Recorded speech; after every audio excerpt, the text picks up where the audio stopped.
안녕하세요. 루돌프 백과사전입니다. 오늘은 스스로 선택하지 못하고 늘 아무거나 상관없다라고 하는 아이에 대한 문제를 함께 얘기해 보려고 합니다. 오늘은 이현경 선생님, 조혜미 선생님과 함께 하겠습니다. 안녕하세요. 안녕하세요. 선택 못하는 아이라고 하면 사실은 착한 아이고 좀 수능적이라고 보일 수도 있어서 제가 딱 처음 듣기에는 문제가 없을 것 같기도 한데요. 왜 이 행동이 문제가 된다고 생각하세요, 현경쌤?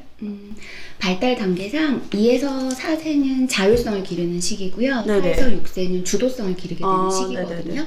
그래서 발달 과업과 관련해서도 선택을 하는 행동은 굉장히 중요해요. 그리고 아이들은 선택을 통해서 유능감하고 성취감을 느끼기도 하고요. 네. 그리고 자기가 원하는 것들을 표현하거나 선택하지 못하는 게 계속 쌓이다 보면 감정이 억압되고 그게 네. 잘못 분출될 수도 있거든요. 네네. 그래서 후에 정서적인 어려움을 겪을 수도 있고요. 그래서 이제 선택을 하는 행동은 중요하다고 볼 수 있어요. 그럼 생각보다는 그냥 착한 아이라기보다는 좀 아이가 과업을 이루지 못하거나 혹은 정서적으로 좀 어려움이 있을 수도 있다는 말씀을 하신 것 같은데 이 부분에서 저희가 어떻게 도와줘야 될지 말씀해 주세요, 혜미쌤. 우선 첫 번째로는 좀 엄마의 양육 태도를 좀 점검해 볼 필요가 있는데요. 네. 먼저 내가 아이의 선택에 어떻게 반응하는지를 좀 생각해 보실 필요가 있어요. 네네.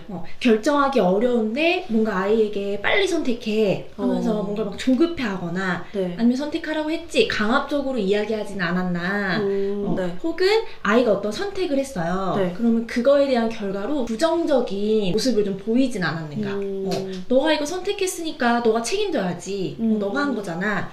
이런 식으로 반응하지 않았는지 좀 살펴보실 필요가 있고 네. 두 번째는 아이한테 선택할 기회를 주지 않았을 경우도 있거든요. 그런 경우에는 이제 엄마가 아이 대신에 모든 것을 좀 선택하고 아이는 그냥 따라가는 그런 방식을 사용하셨을 수도 있어요. 그래서 아이가 직접 선택하고 표현하는 기회를 좀 많이 줘야겠다라고 네. 엄마가 먼저 이 양육 태도를 좀 인식하실 필요가 있어요.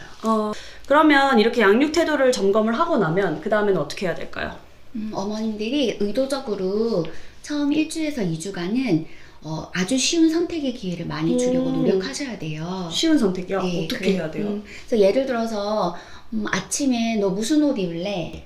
이것보다는 아이가 좋아하는 옷이 좀 몇 가지 정해져 있잖아요. 그럼 네. 아주 좋아하는 옷이랑 별로 좋아하지 않는 옷 한 가지를 옵션으로 주고 그 중에서 어떤 거 입을래? 이런 식으로 선택하게 하는 거죠. 그리고 아이가 초콜릿을 좋아하고 껌을 별로 좋아하지 않는다면 껌이랑 초콜릿 중에 어떤 거 살래? 이런 식으로. 그래서 그 두 네. 가지 중에 하나를 고를 수 있도록. 그러니까 아이한테 그냥 다 모든 선택지를 주고 골라라가 아니라 정말 좋아하는 거 싫어하는 거 어머님이 아시니까 좀 쉽게 선택할 수 있게 주라는 거네요.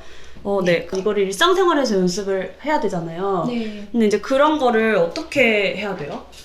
우선 아이가 1, 2주 정도 쉬운 선택을 좀 많이 하는 경험이 있으면 네. 이제 좀 일상에서 여러 선택들을 할 수 있는 기회를 엄마가 좀 많이 주셔야 해요. 네네네. 근데 이제 아이가 처음 선택이 좀 어려우니까 네. 그래서 저희가 몇 가지 좀 팁을 드리려고 하는데 네. 우선 첫 번째는 여기서 중요한 건 아이가 어쨌든 선택을 해야 하기 때문에 이제 엄마가 대신 선택하는 기회를 주시면 안 돼요. 그러니까 엄마는 결정을 할 수 있는 어떤 힌트만 제공해 주시는 역할을 하시는 거죠. 네. 예를 들어 옷이에요.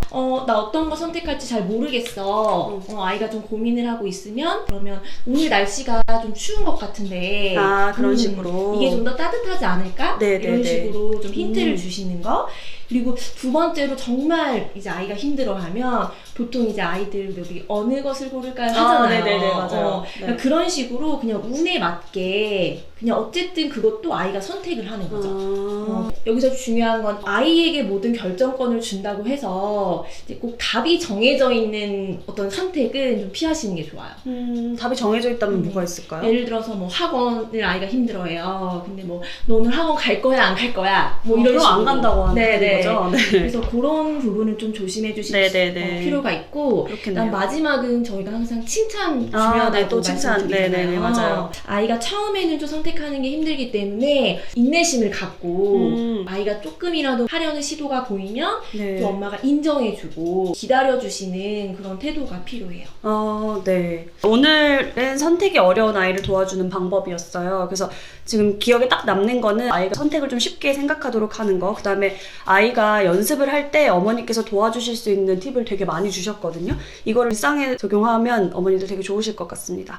다음 주에도 매우 기대가 되네요. 오늘도 더욱 행복한 우리 아이를 위해 루돌프 백과사전 하세요.